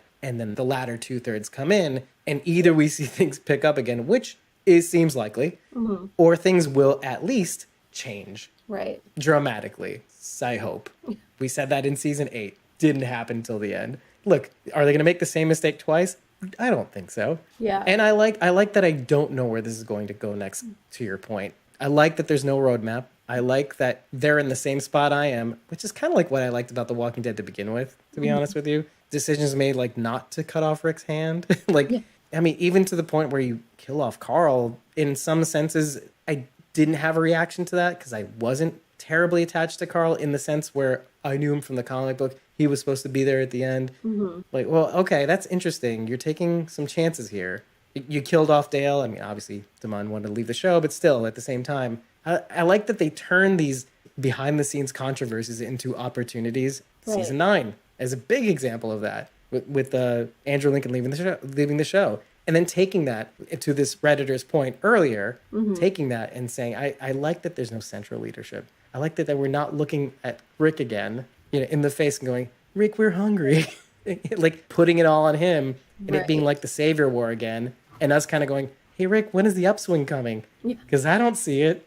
Yeah, well, it's so true because that is the kind of danger that you face with having a roadmap. Kind of going back to what we talked about in the beginning about the moment when Kirkman went to Amazon and, you start to see a lot more of these deviations forming at that, I forget, I want to say it's like 2017, but maybe 2018. But like when you think of all of the things that happened since then, it's so hard because you have to somehow service the fans of the comics and then the fans, because Adam, who's a frequent guest on my podcast, everything is about the comics. Like that's how he got into the show, is because of the comics. Whereas I stayed away from the comics because I didn't want to know what was happening. Yes, like as soon as, and so for me, it's a very different way of watching the show. And that's where you run into things, when people talk about, well, that's canon. And it's like, okay, well, show canon or comics canon. And they're very different from each other. And so that's what makes it really interesting to see that you can have those deviations. I mean, I'm kind of holding out that they don't have anything like what we would expect, but I feel like they have to, because there's this group of fans that are going to be like, well, we needed to have, now I guess it would be Judith telling the story to her kid. That's Grandma Judith even. I mean, like, let's go further. So it's so hard to figure out when you're this far in, do you really want to know what's coming? And, how do you keep it fresh? And so I feel like they had the ability to do that with, with this Reaper storyline, which we were talking in our last episode, we were talking about how the pandemic episode where the guy blew himself up, grenades. Hope marked you.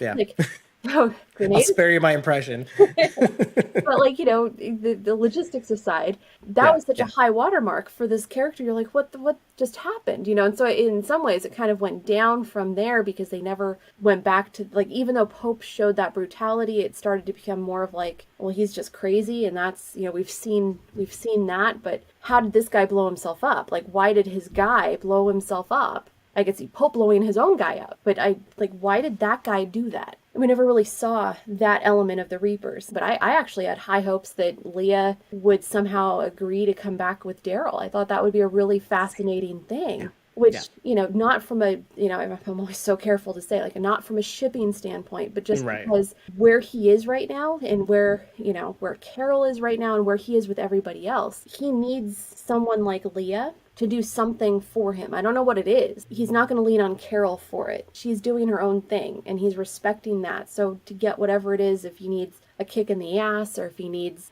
someone, to go off and do stuff with, maybe that would have been her, and that would have been an interesting element. Well, kind of like in like the way Maggie and Glenn were, how they played off of each other, their banter. Even though they were lovers at one point, like it almost could go back to them, or it could be like them being, I don't want to say siblings, because I don't want to get into like the whole shipping thing, but the opposite of the shipping thing. They have, like, she could be the way he was with Rick, I guess. Like, she's capable of keeping up with him. He doesn't have to hold back, which Carol is too. But Carol is not there right now. Carol needs to do her own thing.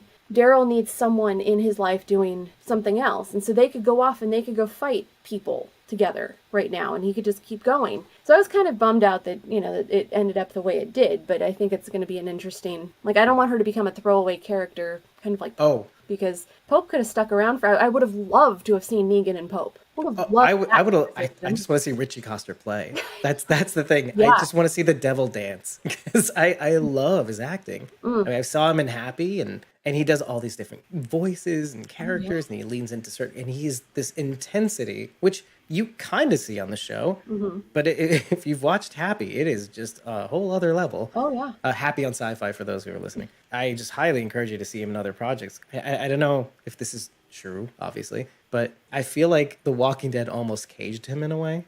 Not because we didn't know the outcome, but now we do. But I think also, like, okay, you're here to play this role. This is who you are. And this is all there is to you. There's nothing grander, even though you could feel him try to act outward and not be contained. He was contained. Yeah. So this is all there was going to be to it. So I did want to kind of see more of that flex that he can, that flex of his acting muscles, and see where this could have gone. But I'm okay. But this is, again, we're walking into preconceived notions of who this person is, this actor. Right. And so I have to dial it down now. But now going back to Leah, talk about slow burn. At first you're saying, who is this person? Why is she here? I don't know if I like this. And then all of a sudden, over the course of several episodes where you're seeing the game of racquetball that Daryl and Leah are playing, like, oh, I think she knows he's lying. And you get that kind of confirmed in this finale here. She kind of just says, I wanted to believe you. I really, really did want to believe you. Like, it's like you could tell in the instance where where Daryl and Frost are in the cages. I think it was the second episode, no, it was the third episode, I think, or something. And Daryl's like telling her, I don't know those people. He's like, you're just lying. Why are you lying? Yeah. It's like, you know, she's saying it. I was like, okay, I guess we're waterboarding some more. And then eventually you see her wanting to believe him, you know, whatever the course of actions that take. And then you see this final episode, she really feels betrayed. And then you're kind of like, I think I agree with her. I think if I was her, I'd feel pretty betrayed too, again. Right. Because we got to see it. We had the luxury of seeing that bonus episode and knowing that he did the same thing sort of twice. It was a little too late, Daryl. So like within this, you know, trying to get the slow burn of, I am entertained, you know, for season 11 thus far, but there is an element of slow burn. But then I reach into the bonus episodes and I say, oh wait, but I got to watch this character over time and see how they've changed and see who they've sort of become, who they might have been before, who they could be, and how that comes out. So because that's what gets me excited when I see Leah. I say, they better not make this a throwaway character. And I think we kind of confirmed in the episode we just played now, when we're talking about this, that, oh, she's going to come back. She came back for at least filming. Yeah. So we know there's something going on here. Something's happening here. And I don't know about you, but the overall reception towards Leah, let's put the shippers in the corner over there.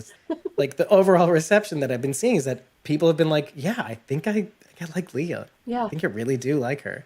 She's layered. She has some really interesting layers. I remember talking to Lynn before, or right before rendition, and we were talking about how that scene when Pope throws the guy into the fire, the visceral reaction is to like jump up, and then they all school themselves and they sit back down. When you think of her and you think of, you know, that she is now the one who killed Pope, so looking back at that moment, all of these terrible things that Pope has done, clearly he's had this very Machiavellian approach to his people. There's a reason that they haven't done this sooner. Begs the question, why did she do it now? And we can assume it's because of Daryl. But what's interesting is we were talking about how these are the people, when she was talking to Daryl back in the cabin, she was like, my family is coming back. You know, these are the people that I knew, and there's still all these questions. I mean, there's still a lot of things that don't really make sense about where she left off. You know, why did Dog not go? And there's a bunch of mysteries. Yeah, that whole other question. Yeah, there's a bunch of pisses me off for some reason.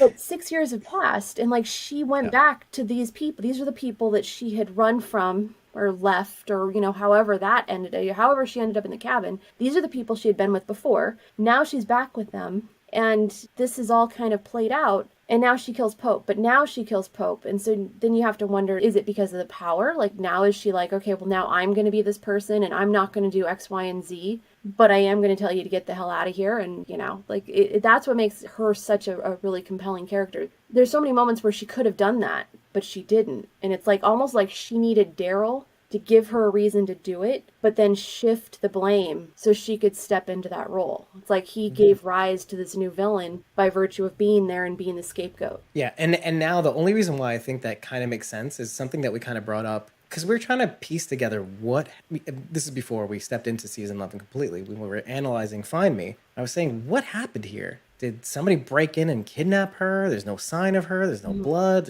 And then when you get to season 11, you realize what happened. Like, oh, she broke shit. She was so mad at him, she broke shit. She left in anger. And then you realize what happened here. And I think a little that, well, kind of like what you said, there is a bit of that temperedness to her anger, at least in the reaction to what his betrayal was. But it's still acting out of anger. Oh, hey, Dixon killed Pope. And so it's kind of like, I don't know that she realized what she had done in that instance. I don't know that she grabbed power intentionally. I think it was kind of one of those things where, like, there's a little bit of that. I'm trying to make it so that I'm taking care of my family in the best way possible to cover all the bases in this scenario. Okay, if I tell them I did it, would they look at me as leader? How would they perceive me? If I tell them Daryl did it, first of all, fuck that guy. Second of all, because he's an asshole. Second of all, then, okay, now we're all on the same side looking at an enemy, which is a negative, but I'm willing to go for it because fuck that guy. Again, fuck that guy.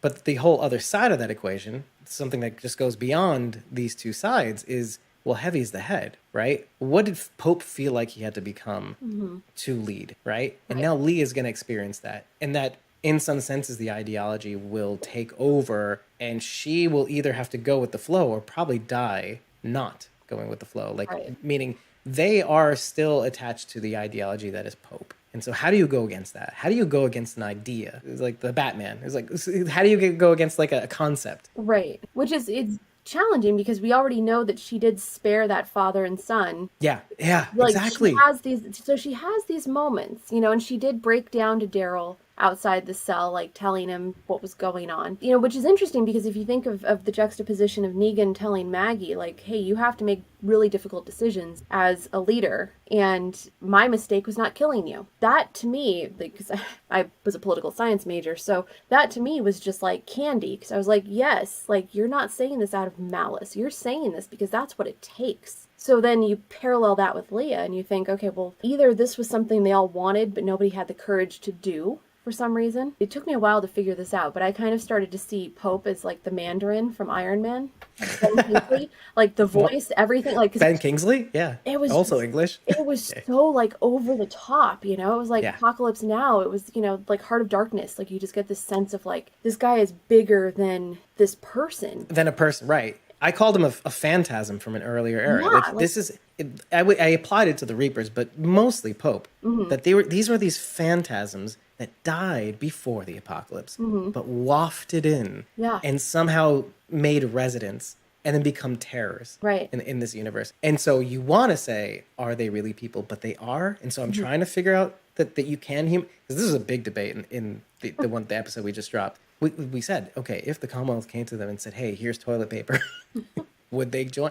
And then we almost had to forcibly say, I had to almost forcibly contend with the idea that, no, this was their way of life before the apocalypse. They were getting money from it. They're getting all these riches from being mercs. Right. And then all of a sudden, okay, does that stop? Was it really about making the money? No, it was about doing something and maybe even going beyond the constraints of the U.S. government. It's the ability to quell, it in the name of God, let's say. Right. Let's just throw that out there, 42 salutis. So what makes you think, Dave, that they would ever stop? This is a lifestyle choice. This isn't a means justify the ends thing. No, they're getting messages. They're tuning into a different frequency. Right. And so I have to grapple with that as a person who is trying to study human nature, and say, oh, but guys, everybody has an off switch, right?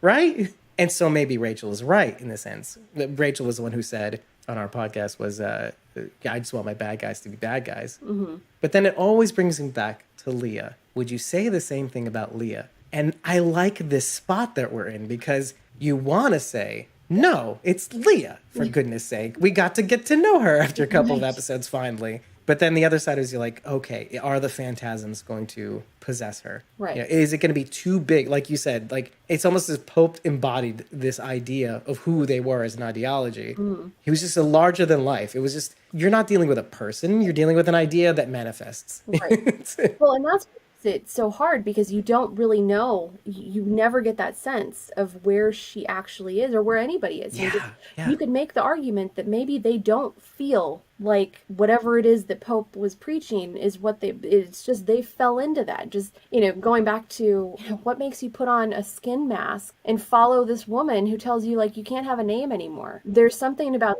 the charismatic leader. Maybe they don't believe in that. And maybe Leah was the one to say, you know what? I'm done. And he just gave me the perfect opportunity to put an end to this madness. And again, going back to that reaction, they were ready to jump up and help the guy in the fire. And then they all sat back down. Like they all started subtle active choice. Yeah. And they knew they could not do anything in that moment, but they were poised to. And then they reeled it back in. So to tamp down your own human nature in a sense. Right. And what does that take? The fear of this guy. I mean, and that's part of the you have to kind of detach from reality because so many of these leaders in The Walking Dead are so much larger than life, but you could just put a bullet in their head and it's done. So, so how do you follow the governor knowing that he's batshit crazy? How do you follow Negan knowing that he has these rules? I mean, all of these villains lately kind of make Negan look less villainy. Benevolent. Yeah. I mean, he had a set of rules that nobody else seems to have. Like, Pope was like, oh, I'm going to kill you. Oh, God said though. That's why I'm doing well, it. and that's what makes it so. I don't want to say it makes it unpredictable, bad, but those are the kind of leaders that you don't want to have. That's that's why the governor, like, it was just at a whim. And when you have those kinds of leaders where it's like, oh, well, I feel like, I mean, and Alpha was more like Negan in this sense. She had a set of rules. If you broke the rules, you paid. But I feel like everybody knew what the rules were. But when you have God in your ear telling you, like, hey, this is how I want it. Whispering in your ear. That doesn't end well for anybody. Something you said just now really piqued my interest. I was actually trying to look at things a different way, because I had said these are basically phantasms, if you think about it a certain way. But then I wonder if they're all Leah's ghosts. Something that we say often on the podcast is The Walking Dead is, and this is, obviously people know this, but like I distill it in the sense where The Walking Dead allows you to be the ideal self, the self that you were meant to be, hopefully. And hopefully that's a good thing, but sometimes it's not. But what if, and there are characters in the universe who waft into the apocalypse, try to stay the same way the same way that they were, and it doesn't quite work out for them. But in the meantime, crazy stuff happens, right? Alexandrians are a great example of this, but you could compare this to also John Dory. John Dory wafted in the apocalypse and said, hey, I'm the same guy. I just do the thing I did on weekends. Pew pew. Which is kind of like why seeing him die was kind of like a message to me. Hey, look at what happened throughout this entire arc. Oh, he didn't really become that ideal self as much. He just was himself, it's just the entire time. Then we transpose that to Leah, though. She was too, until she met Daryl. And then she figured out she could be something else. She could not be... Oh, I mean, maybe she was doing that already in the cabin, but then you take that extra step of saying, but maybe I could be happy. Right. And I was trying to be happy until that dick walked out on me. And this brings up a bigger conversation about relationships in the apocalypse and all that. Well, it's a big conversation. Don't want to bring it up. It didn't end well. But the point is that, but maybe these are Leah's ghosts. I always play the game of like, are these people real? Is this person real? Like, you could play the game of, was Brandon real, right? Brandon's Negan's little disciple, a savior son, or savior daughter, son, whatever. Is he real? Is this just a manifestation, that last tooth to pull, that connection to the saviors, right? I do that because the Reapers just kind of literally look like ghosts, terrifying phantoms. And Leah seems to be the only one who we can connect with, that we have a sort of almost kinship with. Like, okay, we could have been friends, but you've got all these spirits attached to you, this negative energy, as some people will say. And it feels like, what are you holding on to there? What is this old life that you're holding on to, and why? And I get it, because these were her family. Right. But, after a while, you just kind of have to kick them out of bed and say, hey, I got mom and dad. I want to move out and be on my own. I like to see things that way, because then, first of all, it makes it a little more exciting. I hope they don't throw away her character. Yeah. Because I can see this going somewhere. I can also see her being dragged down to the depths of hell by these phantasms, being swallowed up by the ideology, and it being very sad. And then you get to see how Daryl reacts to that. Right. Because he's seen this happen. He's seen relationships fall apart. Either way you slice it, you're going to like what you get. Yeah. I mean, there's so many different possibilities. And I love the, describing her as a phantasm, because these people have existed outside of the normal rules for so long. Like, that's how they function. But in a way, it reminds me, I don't know if you've seen this episode, the classic episode of The Twilight Zone with the mannequins, where for 1 month, one goes off and lives as a human being, and then she forgets that she's a mannequin, and then she has to come back to this world. And Leah is kind of like that. Like, if she could have stayed in that cabin, she had found a bubble, like a utopia in her world. It was her personal utopia where she could be anyone she wanted to be, whoever showed up. She started out as a badass, because you can't trust anyone in the apocalypse, so she had to be the person she was when Daryl showed up, just for her own protection. But she chose to open herself up, and then, but she was in this little bubble where she could be whoever she wanted to be. And then she had to go back to the mannequin people, she had to go back to that. And so it makes me wonder, could she have gone back to that? Could you do it twice? Could you find that moment twice? And I don't know that she could ignore it, and I don't know that she could deny it. And at that point, I mean, there's also the issue of she's killed people that Daryl's friend. I mean, there's also that danger that element of you killed all of Maggie's people, right? Too, which is something we can't forget about, right? And so there's also that can you actually come back from that? And like we said, we were just, you have people like Charlie, on fear. Or Victor.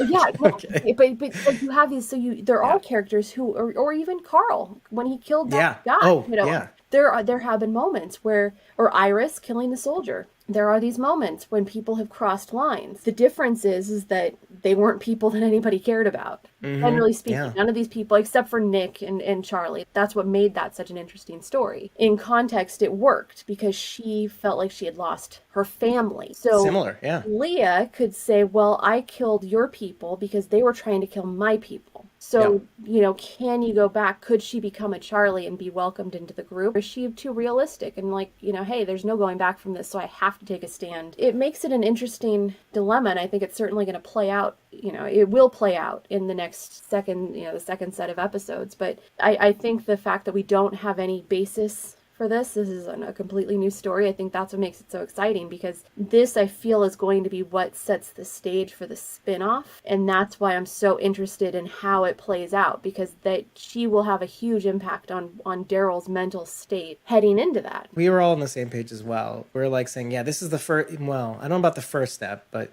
this is one of the big blocks, the keystone, maybe even the keystone block that kind of sets things in motion. Maybe it's the first one, yeah. The big stumbling block that lays out the spinoff. Something that you'd said actually made me think. It was like, okay, yeah, the cabin that she was in was a lot like the mannequin episode, like the opportunity to become a person, right? But what if you flipped it on its head?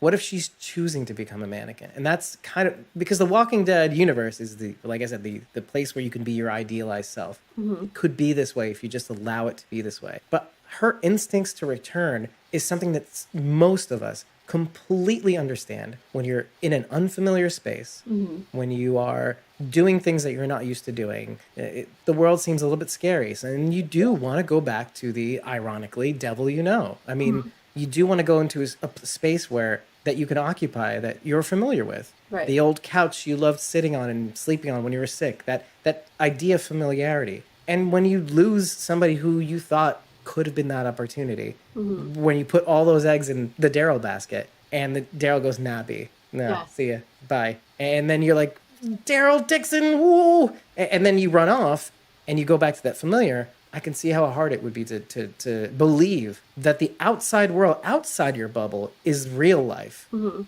you know what I mean? So like, it's the reversal of the analogy you're thinking, and that's why I was like thinking, why am I so sad at the possibility of Leah dying? And I said, that's what's so sad about it, is that the whole outside world was her oyster. You could have stepped away from this any time, but the second we start killing our brothers, our phantasms, the things that we were attached to, our familiarity, the second you start doing that, that's when it's like chipping away at your own narcissism, right? Like when somebody says something about you that you don't believe, and I don't like what you just said, even though you're probably right, it challenges you. And so when Daryl attacks her family, it's almost over in an instant. It's like, there's no way, everything I thought could be with this guy is done, because he attacked the very foundation of which I was built, so how do you go back from that, right? How do you move on past that point? But then maybe they could. Why does it have to turn out the way we always think it's going to? So I like to see where this could go. Yeah, and we've seen it so often. I mean, like you mentioned Brandon, but you think about the kid, the mom and the kid that Negan ran into, with Brandon, and you think, like, what could have happened with that? If that had, like, he got to present himself as a certain person in that moment. Or you think of the governor when he was, off being completely different. That's perfect, yeah. But we've seen different ways of presenting that, and it never quite, with Negan, it almost could have worked if not for Brandon. With the governor, who isn't real. I'm kidding. But I mean, it's the same. It's the same idea. Like you see that with the governor, where he couldn't let go. So he is more probably like Leah than Negan in that sense, because he couldn't let go of the past. There was a moment when he was on the border, but he wasn't. It just kept eating at him until he finally was like, you know what, we're gonna go out there and we're gonna wage this war. And everybody's like, what? Right. Until you realize that's always who he's been, and that's the thing. That's what really gets me. It's like he tried to, again, like kind of like what you're saying is, I think he was trying to embrace his old self. It's like, well, this self didn't work. I lost the community with this idealized self. What was I thinking? Let's go back to vanilla Philip, right? Let's go back to vanilla Philip, who's probably a paper pusher, probably a mailman. I don't know. Remember if he said who he was. Insurance adjuster? I can't remember exactly something what it was. Something very, very normal. Menial, yeah. It's like, oh, okay, let's be that guy. Oh, let's, I had a tragedy, I had a community, and, whatever. Just call me Philip. And, yeah, and then The Walking Dead wouldn't let him be that person. No, it's too late. You are your idealized self. Embrace it. Be your best self. Right. So go ahead. And so, but then I wonder it brings us back to Leah. It's like, I wonder what that is. I wonder if The Walking Dead won't let her be the phantasm or let her succumb to the phantasmism. Or does The Walking Dead bring her into the universe despite herself, albeit probably too late? Like, she could be the I love Daryl, maybe not, maybe, who knows? Or the person who thinks she can have a life in this world. Anyway, the Walking Dead universe decides to manifest that, if they do decide to drag her into her ideal self, I'm game for, and I'm liking so much how I don't know what's going to happen next. None of this is in the comic. None of this. I like it when I don't have to be tethered to what should happen. That's why I always laugh when things don't go according to the comic, because I get that little chuckle, like, okay, oh, you thought you knew what was going to happen, but nope, I don't think so. Well, see, I have a theory that, because we've been talking about it on the podcast for a while now, about how there seemed to be something going on with Maggie and Pope. Like, they had some kind of history. So I have a feeling that maybe Leah's ability to survive in this universe is not determined by Daryl, but by Maggie, because she might have some kind of connection to what happened in whatever Maggie's past was, and maybe that's where it comes out. But there are these stories that haven't been fleshed out. Explored, yeah. Because there's still something in Maggie's story that I haven't been able to put my finger on, but I just don't feel. I feel like Negan's the one who's chipping away at it, and like he doesn't feel like she's been completely honest with everybody, and that there's more to this story than she's actually, and it's not to vilify Maggie, but I feel like there's something. Even though it has. Well, but there's something way too personal about this quest, which we all know these personal quests never turn out well. Nope. But I feel like maybe that was, maybe she wasn't going to have it out with Pope. Maybe it was Leah now. Like, they're setting up Leah so that when they see each other, that it's like, oh, and then Daryl has to be like, oh my God, like, I've known her for years. I mean, can you imagine, like, if Leah was the one if Georgie's, like, dead? Can you imagine if Leah was the one who killed her? Yeah, and that's what I'm thinking as well. And well, you could even take Elijah's situation. One of the last things we saw before they went into the conflict was he said that the one leave. I think it was him. I didn't rewatch the episode, but he says leave him for me or leave them for me or something to that effect. Right. So who is that? Right. After finding out his sister's dead, who is that? Is that Pope, or could it be Leah? Maybe he didn't find out whose mask that was or who that is. Everybody looks genderless under a mask and hood. Right. So it could be her. And if it is her, it is very personal. Especially after taking care of Elijah and especially after losing all her people. Right.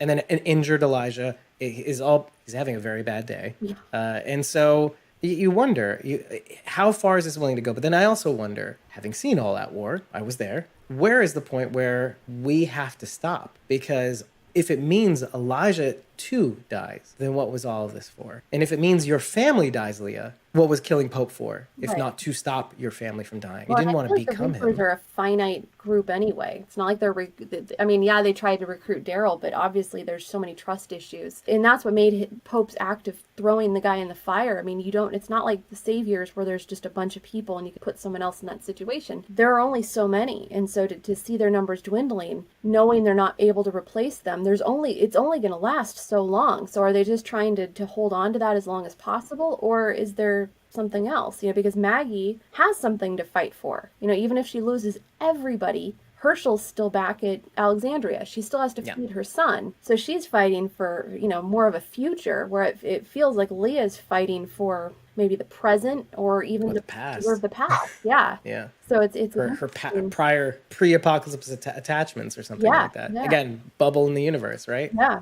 And I feel like we've always asked the question of, what if you were a soldier in the apocalypse, or a prepper, or somebody who was already prepared for this and moving into this apocalypse? How long could you last? And it's not just about ability. It's about mental faculty. Like, look at the Pharaohs. It's about mental faculty. It's about what does a person who survives look like 10 years in? Yeah. It's not just like, this isn't a vacation, a walkabout that you take for 6 months. This is real life. Yeah. This This is how it is. And you have So to it's have not. something to live for, or else there's no reason. I mean, you really don't see people just out there surviving for the sake of surviving. Like those are the people that you find, with the gun next to their body in the cabin because they just couldn't take it anymore. Which you've seen a lot of. Yeah, there have been a lot of those people, and so there is that sense that you have to have something to keep going. Right, and yet here they are. Yeah, Here those people are. Yeah. And that's who we're dealing with right now. And Exactly. is it bigger than Leah? Mm-hmm. That's going to be a big question. The thing that I love the most is let's tie our idea of Leah to the Walking Dead World Beyond kids, because if not for her experience with Daryl in that cabin, we wouldn't be able to see her in the light that we do as viewers. But also, I don't think she would have had the wherewithal to say, he's killing our family. Pope is killing our family. Okay, also Daryl's killing our family, but Pope is killing our family. Mm-hmm. Yeah, let's stop. Yeah, having that little bit of a respite from the ideology, from the Right. messages from God, grants her the opportunity to say, maybe not. Maybe not, Pope. Please, I don't think so. And she is pushing back. Mm-hmm. You see her pushing back to her. I'm sitting there like, is this going to be her detriment? Is this when he punches her number? Like, is this the moment where he throws her into the fire? Right. And it doesn't happen. And I like that it doesn't happen. It does give Pope a little bit of extra depth. like, oh, he adores her. She's the number one. Okay, I get it. But then also it's like, okay, you don't know what's going to happen next. And I like that Leah is a character that we can attach with because she is a human. Right. Yeah, she's not like these automatons. Right. And it's because of her experience with Daryl. It's because of Walls or in the World Beyond that we can actually see that. How do we keep talking about Leah? I think that's why it's so great. Yeah. That you can still introduce a character in the Walking Dead flagship show. Absolutely. But this is the making me Leah think, episode. I was going to say, this makes me think that we need to do this more often because we've never gotten to chat before. Now, it's like, well, now I have other things. We need to we need to keep, Imagine if I took notes for this. Holy shit. You'd be in trouble. Okay. Actually, I think the points would be a lot more solid. But still. No, this has been fun. This has been awesome. But I definitely think we're going to have to do this again because I think yeah, we're hitting 2 hours. I know. Are there things that you want to see coming up? Subplots that you actually can't wait to see play out? I guess more Commonwealth is what I got the impression of with you. Yeah, I mean, I'd like to see more of the Commonwealth, but I'd like to see more movement from what's going on. Like either find the food or don't find the food. But get back. Let's wrap up all of the things and figure out where the next step is. And obviously it looks like it's all going towards Commonwealth. So right. Thanks to the teaser that teased a little too much. It looks like that's where they're going. And, a little early, yeah. But but that's fine. I feel like I just want to see more. I just want to see more. And right. That or moving on from certain spots and into other realms of where we can go. Right. Exactly. And like I said, I actually didn't have a problem. Like I know in our podcast we just did this week, we were talking, 3 out of 4 of us were, very much not fans of what was going on. And I totally get that because it felt to me like it would have been perfect in like season 4 or season 5, like earlier on, because I feel like we all have this sense of urgency. Only so many episodes left, and we just spent 8 episodes kind of doing the same thing over and over and over again, with the bright point being on the inside, which was a brilliant episode. But yeah. So now I look at it and I'm like, okay, just anything that's not what we've been doing this whole time would be great because I really want to move on. If you could come in Saturday, that would be great. It's kind of like that. Exactly. I figured out a good spot to leave us off on. One of the comments in our premiere, which we just did not too long ago, 2 hours ago, from a user named Mario, he had said, what if they decide to really not do what transpired in the comics with the Commonwealth in light of the fact that we still have the CRM out there? What if the Commonwealth actually fall?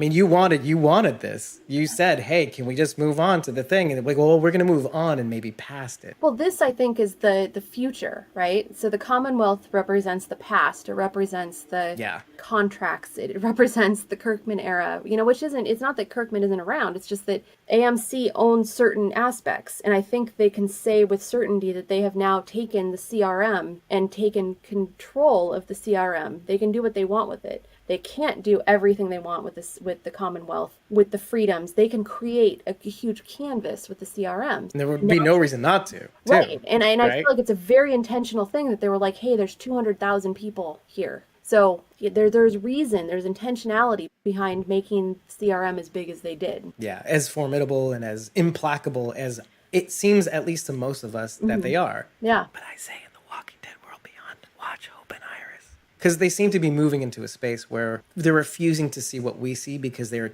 either it's the youth, the strength of youth to be able to see beyond their current constraints, which is why the title is very clever and very playful. But I contend that, like, if they make this move and go beyond the canon, the comic book canon, I think they'll be moving into a space that is very exciting. I think for most people, because I think if they continue with the comic plot when it comes to the Commonwealth, we kind of just we don't know what happens. It just kind of stops. There's nothing. It almost ends in a thud, right? Because of everything that happens, and so many questions about who takes on this person's role almost seem like inconsequential to me because some of those people aren't there, and I'm like not really interested in filling the spot with somebody else. Like, is this season 11? Is this how we're going to end off in the main show? But if we, in a sense, end off in a spot where, oh my God, you just literally launched 1,000 different spin-offs that you could from this CRM taking over and not necessarily facing off with it. I say decimate the Commonwealth or decimate the past. I think that let's replace it. Yeah, I think that's going to be the future. It's terrifying to think of. Oh, yeah, well, it is. It is. But there's also, I mean, we have to embrace the Walking Dead universe without Rick Grimes, and that's the way you do it. Is you put that to rest, because Rick Grimes is with the CRM. This world is inconsequential to him because he's not here anymore. He's in this other place, and they're going to finish that story there. Yeah, and that there is not the Walking Dead.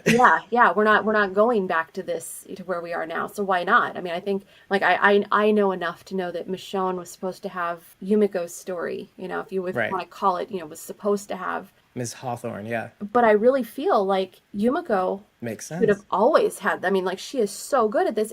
But I say that because Michonne, as we know Michonne on the show, is not in that role. Like, that doesn't make sense for her. Knowing that she was going out in the middle of the night, killing walkers because she couldn't stay still. Like, she was just so full of movement and she had to get out. She would not be happy there. She would not be happy in that situation. Yumiko, it's perfect. So let's embrace that. Let's embrace those changes and allow those things to happen so that we can have these things that surprise us. Yeah, it's almost as if the season 11 answers the question, maybe not in the first third, but be careful what you wish for. Because I think most people wish to see, aside from people who say, please more Negan, most people are like, don't care, where's Rick?